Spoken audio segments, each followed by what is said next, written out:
Halifax, Nova Scotia, August 21, 2025. Media representatives are advised that the Honourable Julie Debrusson, Minister of Environment and Climate Change, and the Federation of Canadian Municipalities will announce funding to support adaptation projects in communities across Canada. Following the ANU, the Honourable Evan Solomon, Minister of Artificial Intelligence and Digital Innovation and Minister responsible for the Federal Economic Development Agency for Southern Ontario, will make an important announcement in support of housing innovation in Southern Ontario. A media availability will follow. Ottawa, Ontario. Today, the Government of Canada announced that it will match every dollar donated to the Canadian Red Cross 2025 Newfoundland and Labrador Wildfires Appel to support wildfire disaster relief efforts across Newfoundland and Labrador. Through this initiative, the federal government will Winnipeg, Treaty 1 Territory, Manitoba.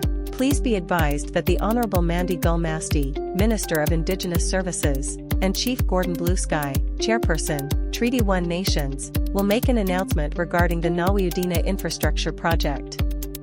Date Thursday, August 21, 2025. Time Kingston, Ontario, August 20, 2025. The federal government is partnering with the Homes for Heroes Foundation by investing over $1.9 million to support veterans experiencing homelessness in Kingston. The Homes for Heroes Foundation opened a tiny home village in February 2024, so veterans experiencing Nova Scotia farmers will have access to additional support to increase their supply of water. The province has committed an additional $475,000 under the On-Farm Water Management Program to support water projects like wells and ponds on farms. This will fund all existing eligible applications and The Government of Canada is committed to working with the Manitoba Metis Federation to build Canada strong.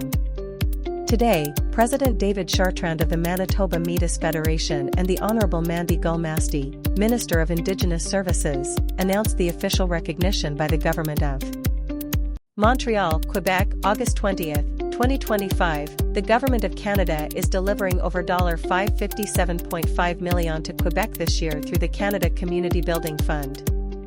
This allocation is part of the previously announced $2.8 billion in CCB funding Quebec will receive by 2029 to build communities with stronger and MO.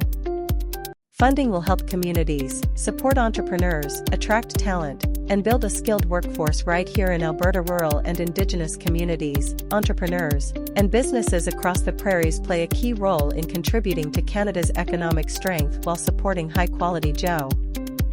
The Honourable Anita Anand, Minister of Foreign Affairs, concluded her visit to Helsinki, Finland, where she strengthened Canada's ties with Nordic partners and advanced transatlantic cooperation to achieve Canada's objectives with respect to its Arctic foreign policy.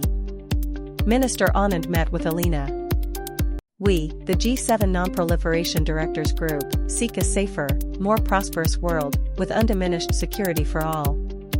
We are convinced that, in an increasingly uncertain security environment, meaningful progress on disarmament, non-proliferation, and arms control will require sustained engagement.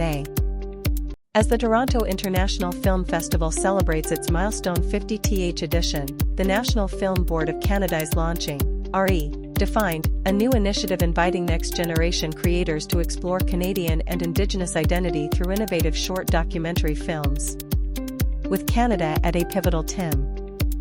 Montreal, Quebec, August 20, 2025. Canada Border Services Agency on August 6, 2025. Canada Border Services Agency investigators from the Weapons Smuggling Integrated Enforcement Team, assisted by the Charité du Québec, executed a search warrant in a residence located in Estianisset.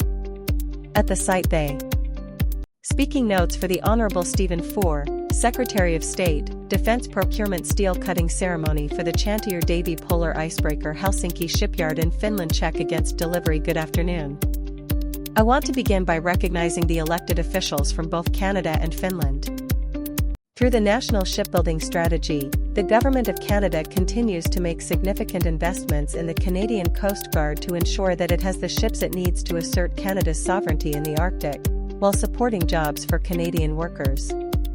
Today, the Honourable Staff